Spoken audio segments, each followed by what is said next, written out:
नमस्कार, आदाब। Crime petrol dial 100 में आप सबका स्वागत है।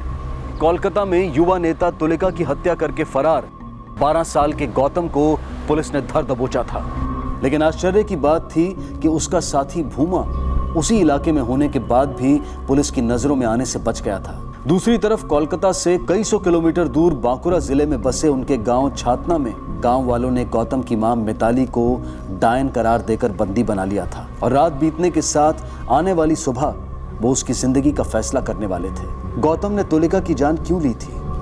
भूमा अचानक कहां लापता हो गया था और जिन लोगों के संपर्क में वो था और जिनके साथ उसे आखिरी बार देखा गया था वो कौन थे? मिताली ने अपने पति का खून क्यों किया था?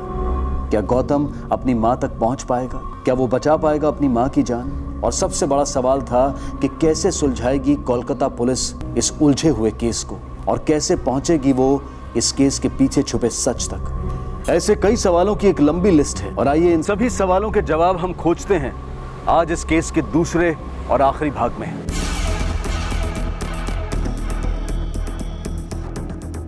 कौन है? कौन? विद्रोही। विद्रोही? ले चलो sir sir sir please please मुझे अभी जाने दीजिए। आप बोलोगे तो मैं सारी जिंदगी जेल में रह लूंगा, लेकिन अभी मुझे जाने दीजिए सर। उठा से। वो लोग मेरी माँ को मार डालेंगे सर। कौन? गाँव वाले। सर मुझे अभी जाने दीजिए। आप फांसी में करने को चाहेंगे मैं चढ़ जाऊंगा, लेकिन अभी मुझे जाने दीजिए सर, प्लीज। आसपास देखो, इसका साथी भी यहीं कहीं होगा। सर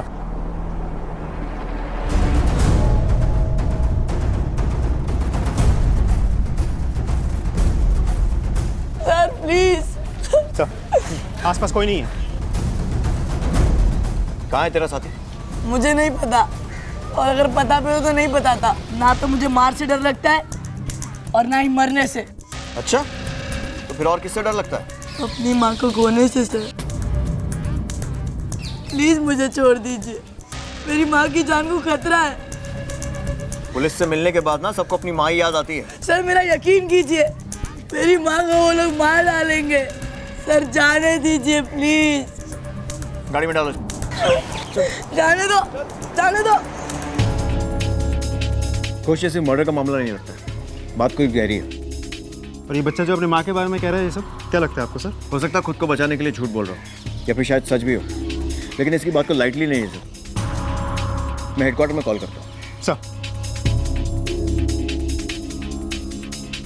छोड़ो मुझे प्लीज। जो छोटा लड़का था वो हमें मिल गया है। हाँ, आप लोग खोज जारी रखिए। जी बिल्कुल बिल्कुल। मेरी हेडक्वार्टर बात हो गई, हम इसे इसके गांव बांकुरा लेकर जा रहे हैं, क्योंकि यहाँ जो हुआ है उसके तार भी वहाँ से जुड़े हैं।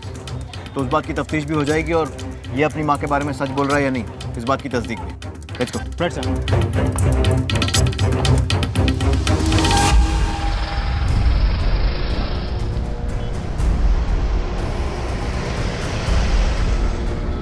गौतम, हम तुम्हारी माँ को बचा सकते हैं, लेकिन उसके लिए तुम्हें हमारे सवालों के जवाब देने होंगे।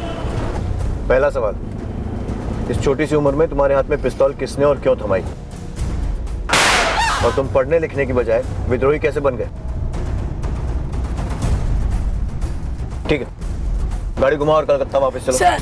सर मैं बताता हूँ, सब कुछ बताता हूँ। मुझे पिस्तौल किसी ने नहीं थमाई थी, मैं अपनी मर्जी से ही विद्रोही बना हूँ। 2 साल पहले हम यहीं कोलकाता में ही रहते थे। मैं, बाबा, माँ और मेरी छोटी बहन साची। फिर बाबा को गांव में बिजनेस करने का अच्छा मौका मिला तो हम कोलकाता छोड़ के गांव में चले गए, बांकुरा जिले में। वहीं पे मेरा स्कूल में भी एडमिशन हो गया।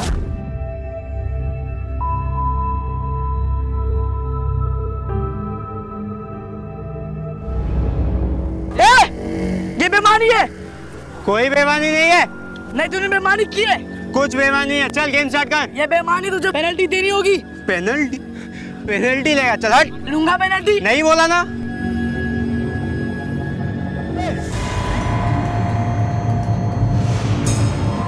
क्यों चित खबरे? अकेले देखने में घेर लिया इसको।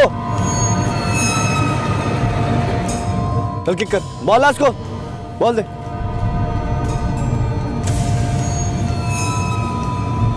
गोल।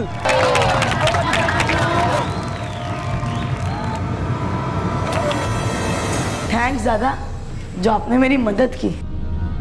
पर ये लोग आपसे इतना डरते क्यों हैं? चल बताता हूँ।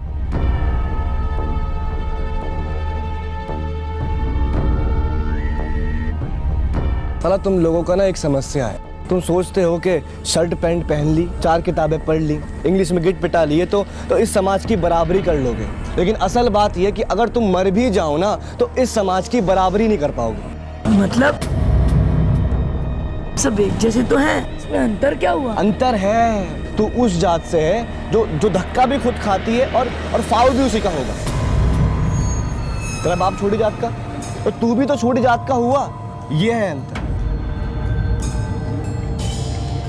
तो मैं चलता हूं।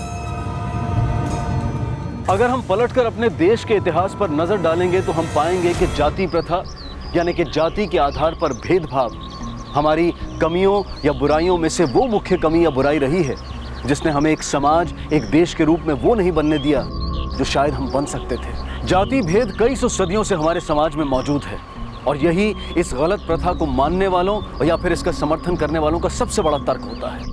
वो इसे सामाजिक परंपरा का नाम देकर इससे बंधे रहना चाहते हैं। वो ये समझना ही नहीं चाहते हैं कि हमारी परंपरा वसुदेव कुटुंबकम रही है, ना कि जाति, रंग, नस्ल या वर्ग के आधार पर इंसान को बांटना।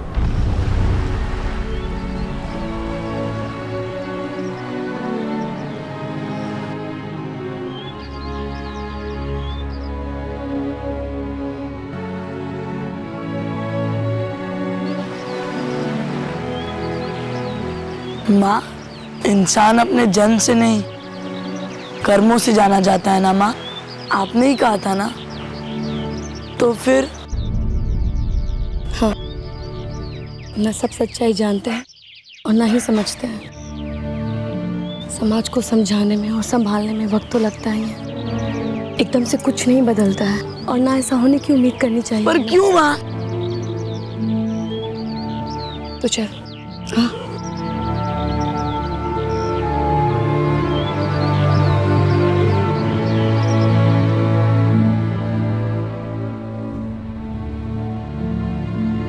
ये लो, इसे पी जाओ लेकिन एक ही सांस में।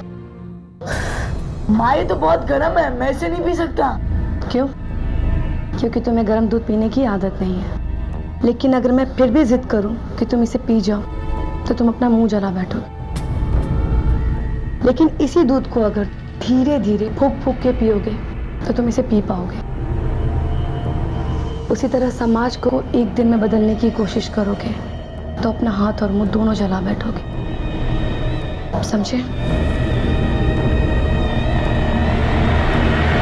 अब सुन उस दिन क्या हुआ था। क्या हुआ था? भाई मजा आ गया। हे गौतम, भाई उस दिन तेरे को बहुत चढ़ चढ़ी थी। हाँ, कहाँ है अब तेरा भूमा? अब कौन बचाएगा? बोल बोल। अब बुला भूमा को, अब कौन बचाएगा तेरे को? कोई नहीं है।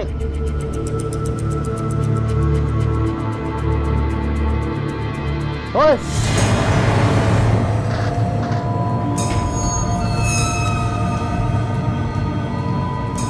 क्यों वो चित कब रे?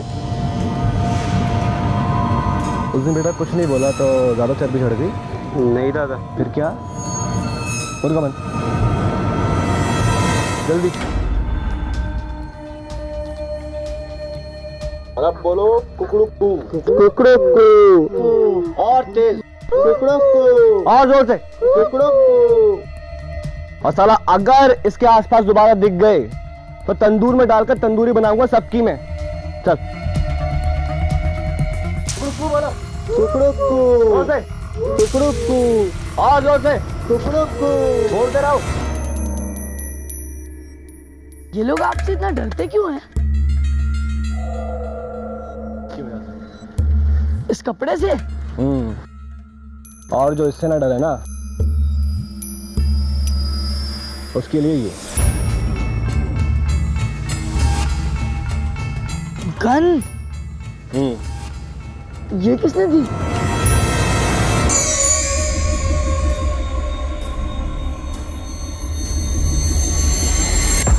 कहते हैं इस दुनिया में कीड़े से लेकर इंसान तक सबको भगवान ने बनाया, लेकिन उसी भगवान के मंदिर में घुस नहीं सकते हम।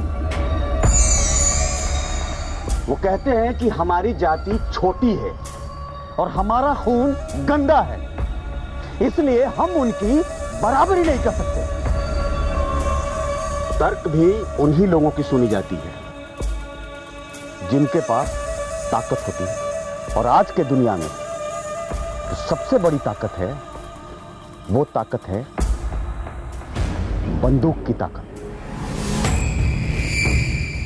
वो सदियों से हमारा खून चूसते आए हैं और खून का घूंट पीते हैं हम। तो फैसला अब खून ही करेगा। खून बहेगा उनका और बहाएंगे हम। तब तक जब तक इस धरती और इस समाज से जाति और जन्म का फर्क खत्म नहीं हो जाता। तो बोलो, हो तैयार? हाँ, हम तैयार हैं। कमांडर, ये गौतम अपना ही भाई है, कोलकाता से आया है, गांव में नया है। So how do you find your life in our village? कौन सी जिंदगी पसंद है तुम्हें, गांव की या कोलकाता की? मुझे गाँव तो अच्छा लगा, लेकिन गांव को ये पसंद नहीं आया। कोई बात नहीं। ये रीता दीदी हैं, ये भी कलकत्ता की रहने वाली है। देखो गौतम, अगर तुम चाहो तो ये सब कुछ रुक सकता है। तुम बदल सकते हो इस समाज को आज से ही। लेकिन मेरी माँ तो कहती है कि जैसे गर्म दूध को एक सांस में नहीं पिया जा सकता, वैसे ही समाज को एक दिन में भी नहीं बदला जा सकता है। तुम्हें क्या लगता है ये चित्तरंजन और उसके दोस्त जैसे लोग ऐसे ही बदल जाएंगे? कभी नहीं। बस एक तरीका है उन लोगों को बदलने का। क्या? वो गर्म दूध का गिलास तुम लो और मार दो उनके मुंह पे।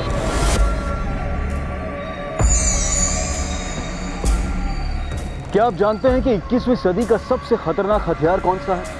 वो हथियार जिसके चलाए जाने से ना तो कोई धमाका होता है, ना ही कोई धुआं उठता है और ना ही खून के छींटे। यहाँ तक कि जिसके खिलाफ इसे इस्तेमाल किया जाता है उस तक को खबर नहीं होती है। और ना सिर्फ वो, बल्कि उसकी आने वाली कई नस्लें, कई पीढ़ियां तबाह और बर्बाद हो जाती हैं। और वो हथियार है विचार। इंसान का उठाया हर कदम उसके विचारों से प्रेरित होता है। अगर विचारधारा ही गलत होगी तो इंसान जो भी कदम उठाएगा वो गलत ही होगा। और बच्चों और युवाओं की विचारधारा को दूषित करना आसान भी होता है और कारगर भी। इसीलिए दुनिया भर के आतंकवादी और अलगाववादी संगठन उन्हें ही अपना निशाना बनाते हैं। उनकी विचारधारा को अपने गलत विचारों से दूषित करके उनके हाथ में बंदूक पकड़ा देते हैं और उनका इस्तेमाल करते हैं। और ऐसा ही हुआ था गौतम के साथ भी।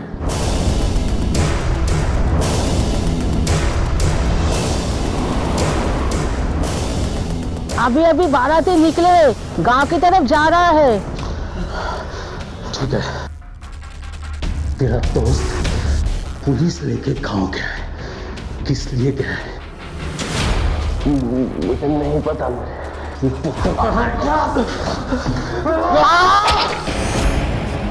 फिर उन लोगों ने तुम्हें अपनी टोली में शामिल कर लिया, क्यों? इन दिनों हमारे गांव में सीआरपीएफ की एक टुकड़ी आई हुई थी और झुमकी की माँ ने उनके पास कमांडर के खिलाफ मुखबरी की थी। सब खबर है। वो थ्रेशर पंप वाले कल सुबह बैंक में 5 लाख रुपए जमा करने वाले, और वो कमांडर और उनके साथी वो गांव के छोटे तालाब है ना, वहां उनको लूटेंगे।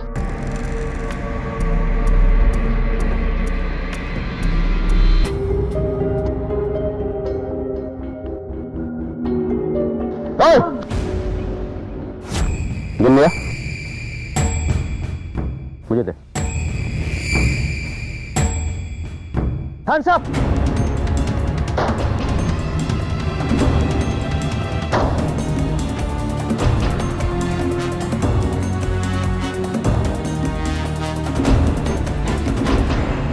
ये सीआरपीएफ वाले वहाँ पहले से हमारा इंतजार कर रहे थे। मुझे समझ में नहीं आ रहा कि उन लोगों को कुंठी बैठो बैठो बैठो बैठो बैठो। मारेंगे मगर दिमाग से। लेकिन कुंती ने हमारे साथ धोखा किया है। अगर हमने उसे छोड़ दिया ना तो गलत मैसेज जाएगा लोगों तक, जो हमारे इस मूवमेंट के लिए ठीक नहीं होगा। वो मरेगी तो जरूर, बस हम उसे नहीं मारेंगे। कौन मरेगा?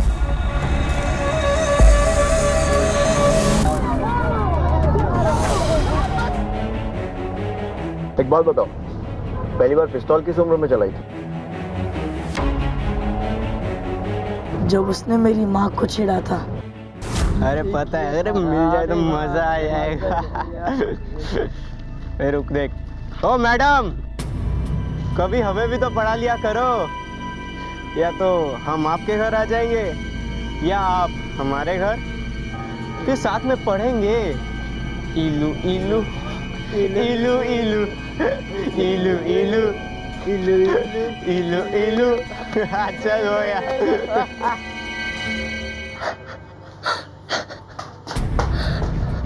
अरे साची, क्या हुआ? तू रो क्यों रही है? आज जब मैं और माँ स्कूल से लौट रहे थे, तब चित्रंजन ने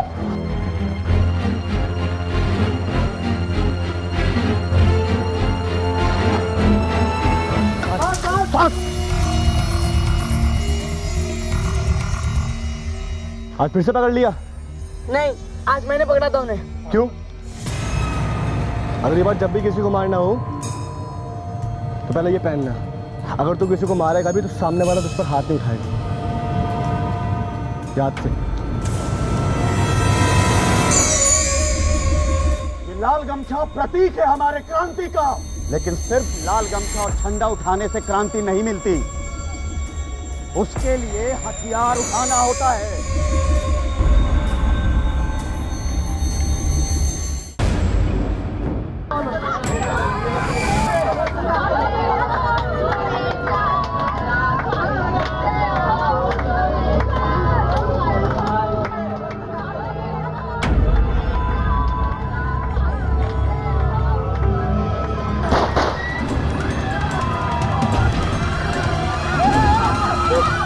चुप हो जाओ वरना भेजा ही दूंगा इन दोनों का।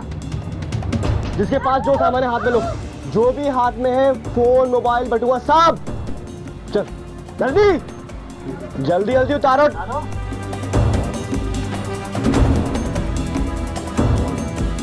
दादा,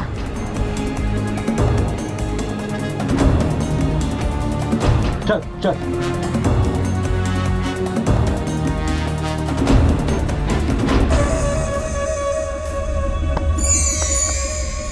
शाबाश। अरे ये हुई ना बात, क्या बात है। अरे वाह, क्या बात है। हाँ, पहली बार में इतना तगड़ा हाथ, बहुत बढ़िया। कमांडर, ये सब गौतम की बहादुरी की वजह से हुआ है। अच्छा, तुम लोग एक काम करो, पुलिस तुम लोगों को खोजेगी। तुम लोग यहाँ से सीधा घर जाओ और घर वालों को बोलना है कि 2 दिन के लिए तुम जा रहे हो क्रिकेट मैच खेलने के लिए बांकुरा में, और वहाँ से सीधा तुम यहीं चले आना। यहाँ 2 दिन आराम से छिप कर रहो तुम लोग। 2 दिन के बाद मामला ठंडा होगा, फिर चले जाना। ठीक है? चलो चल। बहुत आगे जाएगा ये लड़का, लगता है आगे चलकर तुम्हारी जगह यही लेगा। लेकिन इसका बाप बहुत डरपोक आदमी है, हो सकता है अपनी माँ पे गया होगा, पर इसकी माँ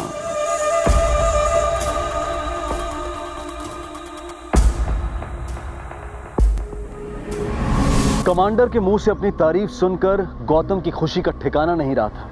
उसे ऐसा लग रहा था कि मानो उसे साक्षात भगवान का आशीर्वाद मिल गया। उसका ऐसा महसूस करना लाजमी भी था, क्योंकि गौतम और उसके जैसे अन्य समाज की ज्यादतियों के शिकार नवयुवकों के लिए कमांडर किसी भगवान से कम नहीं था, जो उन्हें एक आदर्श समाज और समाज में बराबर के दर्जे की गारंटी दे रहा था, एक नया सपना दिखा रहा था। लेकिन सोचने वाली बात यह थी कि यह सपना जितना आदर्श था, क्या सपना दिखाने वाला भी उतना ही आदर्श था, या फिर सिर्फ मासूम भावनाओं को भड़काया जा रहा था। सच चाहे जो भी हो, लेकिन गौतम अब कमांडर का सिपाही बन चुका था और उसके एक इशारे पर कुछ भी करने को तैयार। लेकिन कमांडर के दिमाग में क्या चल रहा था और उसका गौतम और उसके परिवार की जिंदगी पर क्या असर पड़ने वाला था?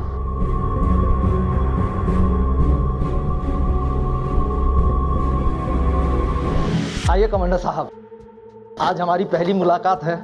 मैं ज़्यादा आपके बारे में जानता नहीं हूँ, फिर भी मैंने खास विस्की और चिकन आपके लिए इंतज़ाम कर चुका हूँ। प्लीज़ प्लीज़ बैठ, थोड़ा इधर उधर हो जाएगा तो माफ़ कर दीजिए। अरे छोड़ना यार, जो भी है शुरुआत के लिए काफ़ी है, अब इधर उधर होगा तो बता देंगे। सुनिए,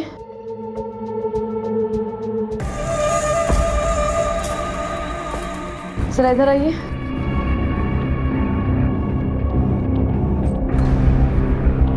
अरे क्या हो गया? आपने मुझे पहले क्यों नहीं बताया? जिस मेहमान का आप सुबह से इंतजार कर रहे थे वही कमांडर है। पहले नहीं बताया तो क्या हुआ? अभी बता दिया। जाओ अंदर जाओ। क्यों कर रहे हैं आप ये सब? ऐसे इंसान के साथ संबंध बनाने में क्या फायदा है?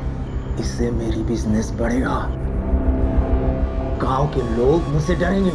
बिजनेस का तो मुझे नहीं पता, लेकिन इतना जरूर जानती हूँ, बुरे के साथ रहकर कभी किसी का भला नहीं हुआ है। अरे क्या हुआ?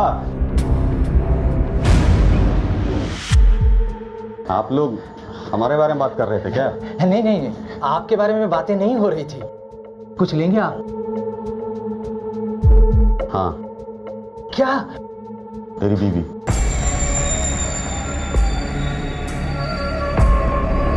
ये क्या कह रहे हैं आप? ये मेरी धर्मपत्नी है। अरे तो आगे भी तेरी धर्मपत्नी रहेगी भाई। अब इसे कोई डोली पर सजा के ले जाने की बात नहीं कर रहा हूँ, सिर्फ सेज पे सजाने की बात कर रहा हूँ। और बिरादरी से भाई हैं हम दोनों। एक ही चीज दोनों भाई के काम आ जाए तो इससे अच्छा और क्या हो सकता है। चल बाहर जा, और जब तक ना कहूं तब तक आना नहीं। जा। कमांडर साहब। अच्छा जा। बाहर करो। ये मेरी। रावेश, तुम कुछ बोल क्यों नहीं रहे हो? रावेश, रावेश, खबरदार जो मुझे हाथ लगाया। तू जो सोच रहा है वो कभी नहीं हो सकता। ये बेटी है ना तेरी? मेरे आदमी इसके साथ क्या करेंगे पता भैया तुझे? चल चल चल।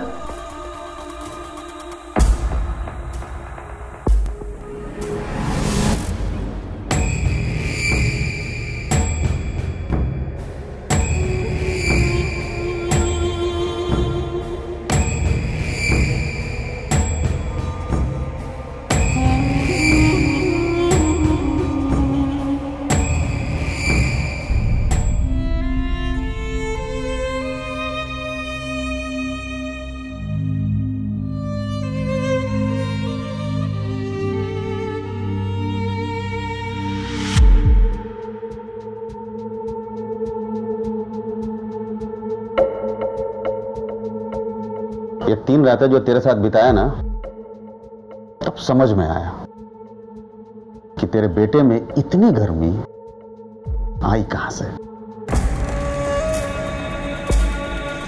फिर आऊंगा।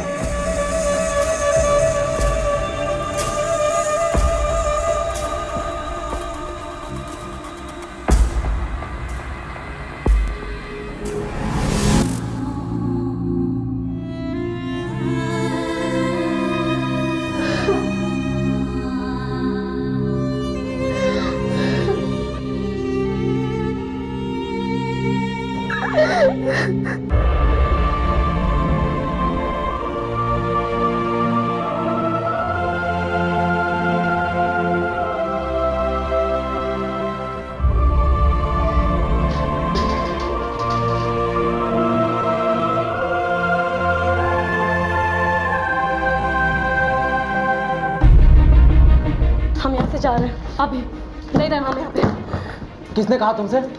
मैं कहीं नहीं जाऊंगा। मैं यहाँ अपना जमाया बिजनेस छोड़ के कहीं नहीं जा सकता। मैं तुम्हारी नहीं, अपने और अपने बच्चों की बात कर रही हूँ। और तुमने ये सोचा भी कैसे कि तुम्हारी नापुंसकता देखने के बाद मैं या कोई भी औरत तुम्हारे साथ रहना चाहेगी? क्या कहना चाहती हो? रमेश, अपने दिल से पूछ के देखो, अगर मैंने कुछ भी गलत कहा है तो तुम एक नहीं 10 थप्पड़ मार लेना, रोकूंगी नहीं मैं तुम्हें। हम कहीं जा रहे बाबा? बाबा नहीं, मैं, तू और साक्षी जा रहे हैं यहाँ से। चल अपना सामान बांध। मैं नहीं जाऊंगा माँ, ये गांव मेरा है, ये धरती और यहाँ के लोग मेरे हैं। मेरा धर्म और फर्ज है कि मैं उनकी रक्षा करूँ, और मैं अपना फर्ज अधूरा छोड़कर कहीं नहीं भागूंगा। ये क्या बोल रहे तू? हाँ, तू उस कमांडर से मिला था ना? बोल, मिला था ना? हाँ, मैं मिला था उस कमांडर से, और उसकी जुबान इसलिए बोल रहा हूँ क्योंकि वो जो भी कहता है एकदम सच कहता है। मैंने सोचा था दाग सिर्फ मेरे दामन में लगी है, लेकिन तू उस कमांडर से अब कभी नहीं मिलेगा। लेकिन क्यों माँ? चल यहाँ से। माँ चल माँ, कमांडर सही कह रहा। माँ माँ माँ मेरी बात सुनो। माँ मुझे खोलो माँ। माँ मेरी बात सुनो माँ। जिस गांव छातना में ये सारी घटनाएं घट रही थी, वहां सिर्फ दो किस्म के लोग रहते थे। एक वो जो कमांडर के साथी थे, और दूसरे वो जो सामाजिक क्रांति के नाम पर कमांडर और उसके साथियों के शिकार बनते आ रहे थे। यहाँ एक भी आदमी ऐसा नहीं था जो कमांडर के या उसके साथियों के खिलाफ आवाज उठा सकता, उनकी खिलाफत कर सकता। ऐसे में मिताली का उसके सामने आकर खड़े होना और उसकी ज्यादतियों की खिलाफत करना एक बहुत हिम्मत भरा फैसला था। जैसे कि एक दिया कई दियों को रोशन करके रात के अंधेरे को मिटा देता है, वैसे ही मिताली गांव के दूसरे लोगों के दिलों में हिम्मत जगाने की मुहिम पर निकल चुकी थी। अब सवाल यह था कि कमांडर के फैलाए अंधेरे को क्या मिताली की जलाई रोशनी मिटा पाएगी? क्या कमांडर का राज इस इलाके से खत्म होगा? मैंने तय कर लिया है, मैं पुलिस में जाके इनके खिलाफ रिपोर्ट लिखवाऊंगी। क्या आप सब लोग मेरे साथ हैं? विक्रम नाम है उसका, अपोजिशन पार्टी का युवा नेता है। वो यूनिवर्सिटी में पढ़ता है और स्टूडेंट के बीच में काफ़ी पॉपुलर है। आने वाले कुछ महीनों में यूनिवर्सिटी में इलेक्शन होंगे। अगर वो लड़का इलेक्शन में खड़ा हो गया तो हमारी तुलिका कभी भी नहीं जीत सकती। विक्रम को किसी भी कीमत पर तुलिका के रास्ते से हटाना होगा। आप क्या बोलते हैं, किसको भेजना सही होगा? जो भी समझदार और हिम्मत वाला हो, क्योंकि इस काम में कोई गलती की गुंजाइश नहीं है, याद रखना। तो भोमा? गौतम, वो भोला भी है दिखने में और मासूम भी, उस पर कोई शक भी नहीं करेगा। भोमा उसके साथ जाएगा स्टैंड बाई पर। मगर सर मैंने तो सुना है कि उसकी माँ ने उसको घर में बंद करके रखा है, ना ही उसको कहीं बाहर जाने दे रही है और ना ही किसी बाहर वाले को मिलने अंदर आने दे रही है। तो फिर तुम उसकी फिक्र मत करो, मैं निकाल लूंगा उसे। लड़का स्मार्ट है, कलकत्ता रह भी चुका है, शहर को अच्छी तरह जानता भी है। उस पर कोई शक भी नहीं करेगा। उसे भेजने पर होगा क्या, उसके माँ के हाथ पैर भी बंधे रहेंगे। हाँ, आजकल बहुत ज्यादा उड़ने लगी है। गौतम बड़ा हो रहा है निकाली, ये तरीका सही नहीं है उसे अपनी बात समझाने का। लेकिन उसके कदम बहक रहे हैं मास्टर जी, और मुझे डर है कि इस गलत रास्ते पे कहीं वो आगे ना निकल जाए। नहीं, ऐसा कुछ नहीं होगा। हमें उसकी एनर्जी को चैनलाइज करना चाहिए, बाकी सब अपने आप ठीक हो जाएगा। कैसे मास्टर जी? देखो, पुरलिया में मेरे एक दोस्त है जो छाऊ नृत्य की क्लासेस चलाते हैं। मेरे ख्याल से वहाँ भेजे तो उसका माइंड भी डाइवर्ट होगा और उसके मन को भी शांति मिलेगी। अगर ये आपको ठीक लगता है तो मुझे कोई आपत्ति नहीं है। बाहर निकलो।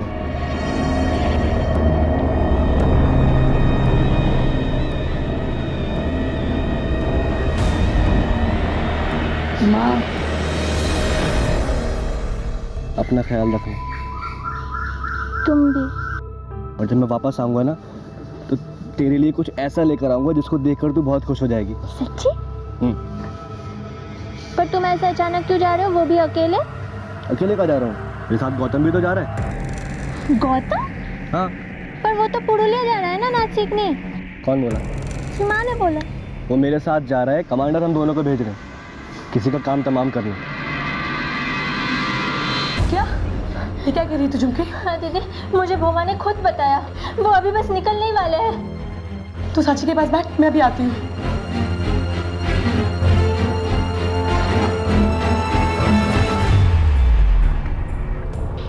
इतना बड़ा धोखा कैसे दे सकते आप मुझे? कहाँ है मेरा बेटा?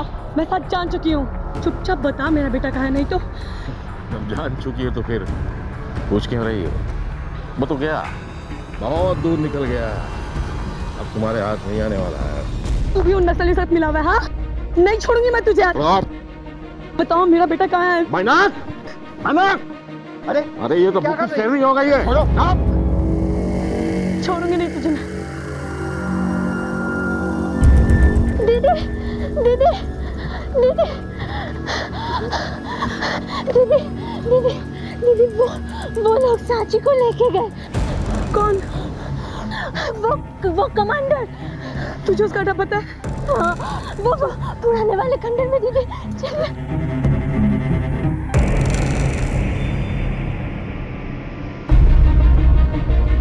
रावेश, रावेश, वो साचे, वो कमांडर हमारी बेटी को उठा के लेके गया, उसकी तबीयत ठीक नहीं है, प्लीज कुछ करो। मैंने बोला ना तुम्हें, लेकिन तुमने नहीं मानी।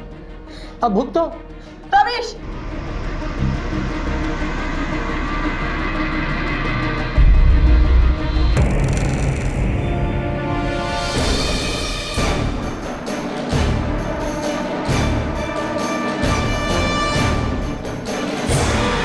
तुझे क्या लगा कि तू हमारे खिलाफ जंग छेड़ देगी और हम चुपचाप बैठे रहेंगे? अब हमने भी पूरे गांव में ये बात फैला दी है कि तूने ही अपने पति का खून किया है। हमने तुझे भी गांव वालों के सामने डायन साबित कर दिया है, ठीक उसी तरह जैसे कुंती को बनाया था। हमने उसे गांव वालों के हाथ ही मरवा दिया और उसकी हत्या करने में तेरे बेटे का भी हाथ है। तो अब ये पूरा गांव तुझे डायन समझता है, सबसे बड़ी डायन। और डायन के साथ लोग क्या करते हैं जानती है ना तू? अब तू भी मरेगी और तेरे बाद तेरा बेटा भी। अन्याय के खिलाफ लड़ने का दावा करने वाले अन्यायों के खिलाफ मिताली ने जो जंग छेड़ी थी, वो जंग वो हारती हुई दिखाई दे रही थी। जिन लोगों के लिए उसने इस जंग की शुरुआत की थी, वो खुद उसके खिलाफ हो गए थे। वो कमांडर के साथी नहीं थे, लेकिन वो अनजाने में उसी की मदद कर रहे थे। एक तरफ जहां ये गांव वाले मिताली की जान के पीछे पड़े थे, वहीं दूसरी तरफ उसे बचाने आ रहे उसके बेटे और पुलिस दल के साथ भी कुछ ऐसा घटने वाला था जिसकी उन्होंने कल्पना भी नहीं की थी। क्या गौतम अपनी मां को बचा पाएगा? और क्या इस जद्दोजहद में उसकी जान भी खतरे में आ जाएगी?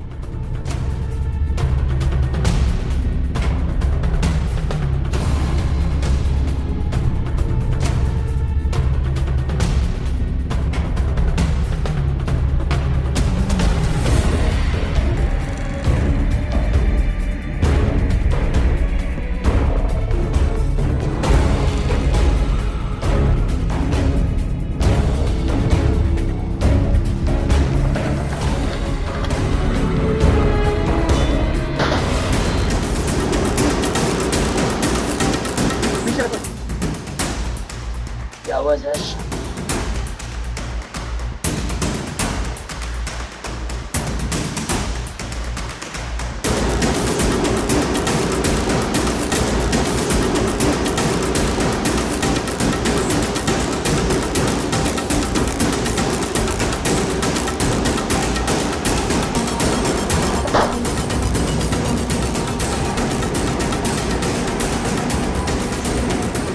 पकड़ो से! हाथ ऊपर!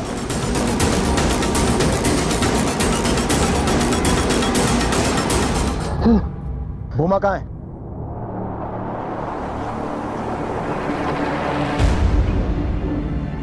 बोमा दादा, बोमा दादा, बोमा दादा को क्या हुआ? बोमा दादा, बोमा दादा, बोमा दादा। हेलो हेडक्वार्टर, इंद्रनील मुखर्जी है। यस, हम पर हमला हुआ है। मैं अपनी लोकेशन भेज रहा हूँ, आप जल्दी से फोर्स भेजिए। या, thank you. Ghosh sir, force के आने तक हमें यहीं वेट करना होगा। Okay sir. बोमा दादा, सर मुझे प्लीज आने दीजिए, वो लोग मेरी माँ को मार डालेंगे। सर मुझे जाने दीजिए, जाने दीजिए सर प्लीज। तुम लोग क्या कर रहे थे वहां? कब? हमारा अटैक फेल हो गया है। गौतम को पुलिस ने पकड़ लिया और पुलिस लेकर यहाँ पे आ रही है। कभी भी आ सकते हो। अब हमें क्या करना चाहिए सर? वो बाद में सोचेंगे।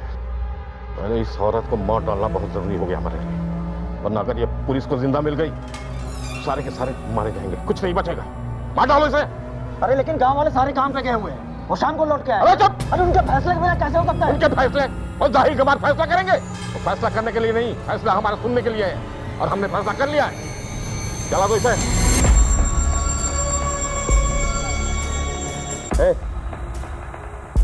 जला दे। उठा रहा। ये क्या कर रहे? छोड़ो मुझे, जाने दो मुझे, छोड़ो मुझे, मैं डायन नहीं हूँ, छोड़ो मुझे। छोड़ो, कोई है? जाने तो मैंने कुछ भी नहीं किया।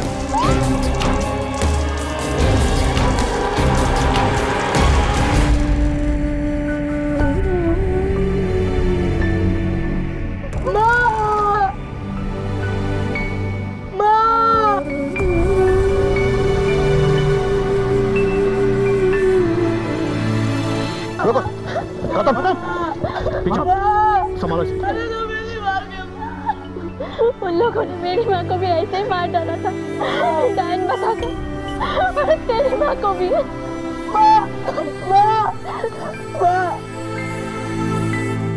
यही है वो क्रांति जिसका उन लोगों ने तुमसे वादा किया था। भूमा तो तुम्हारा साथी था ना, उसे भी नहीं बख्शा उन लोगों ने। और जब तुम खतरा बनने लगे, तुम पर भी हमला करवा दिया। किन लोगों का साथ दे रहे होगा तुम? उन्होंने तुम्हारी बहन को उठवा लिया अपनी ढाल बनाने के लिए। तुम्हारे बंदूक उठाने से किसका भला हुआ? एक नाम भी बता सकते हो? बोलो, किसका फायदा हुआ?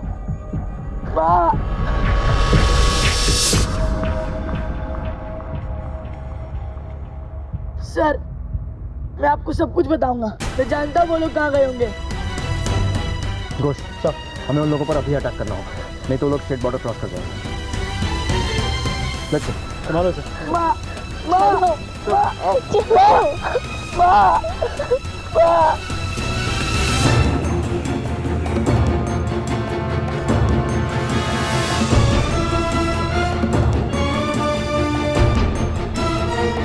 आसपास नजर रखो। तो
हैंड्स अप, आगे बढ़। कोई नहीं हिलेगा। पीछे पीछे नहीं, कोई भी हिला तो खोपड़ी उड़ा दूंगा, ध्यान रखना।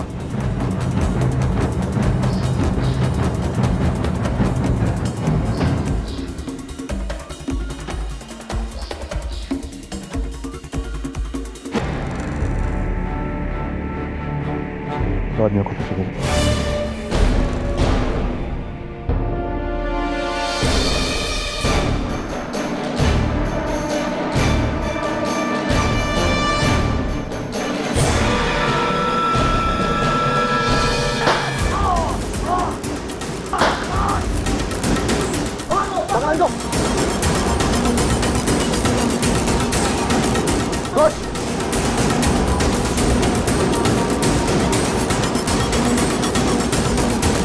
मिल जाएगी, तुम चिंता मत कर। तो क्या है तो गोली मार दूंगा। इंस्पेक्टर सर, साची कहाँ है? कहाँ है साची? सीधी तरह बोल, नहीं तो खोपड़ी उड़ा दूंगा।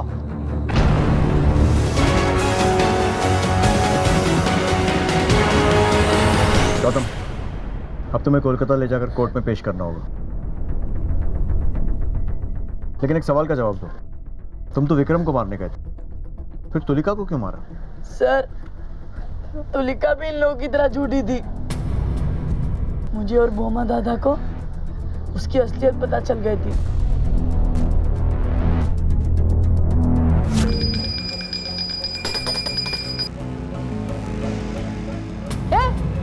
क्या कर रहे हो तुम? दूर हटो, हाथ मत लगाना। पूजा की आरती को सिर्फ ब्राह्मण छू सकते हैं और कोई नहीं। जाओ।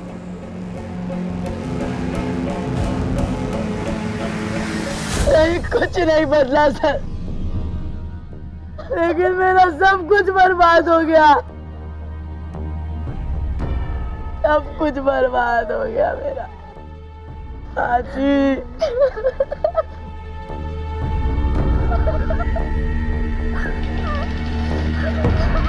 अपनी माँ की एक बात याद रखना बाबा, समाज को एक दिन में बदलने की जिद गर्म दूध एक सांस में पीने जैसी होती है, कुछ ना कुछ जरूर जलता है। चलो चलो। जो समाज बुराई से अपने बच्चों और युवाओं की सोच की रक्षा नहीं कर पाता, उस समाज के बच्चे या तो उस बुराई का शिकार बनकर खत्म हो जाते हैं या फिर खुद उस बुराई के वाहक बनकर उसे समाज में फैलाने की मुहिम में लग जाते हैं। ठीक ऐसा ही हुआ था गौतम के साथ। जिस समाज पर उसे संभालने की, उसकी सुरक्षा और उसके विकास की जिम्मेदारी थी, जब उसी समाज ने उसे दुत्कारा तो वो कमांडर और रीता दी जैसे असामाजिक तत्वों के हाथों की कठपुतली बन गया और अपने समाज के खिलाफ हथियार उठाकर खड़ा हो गया। लेकिन हमारे पास अब भी थोड़ा वक्त है। अगर हम चाहते हैं कि हमारे बच्चे, हमारे युवा अपने ही समाज के लिए खतरा ना बन जाएं, तो हमें अपने अंदर कुछ बदलाव लाने होंगे। उन कुरीतियों को दूर करना होगा जो इंसान को इंसान से फर्क करना सिखाती हैं। अपने आप में और हमारे समाज में ये सकारात्मक बदलाव हम जल्द से जल्द ला पाएं। इसी उम्मीद के साथ मैं अनूप सोनी अब आपसे विदा लेता हूं। फिर मुलाकात होगी अगले एपिसोड में एक और चौंका देने वाले केस के साथ। तब तक अपना और अपने परिवार का ख्याल रखें और देखते रहें क्राइम पेट्रोल डायल 100। सबक एक को, सीख हम सबको। जय।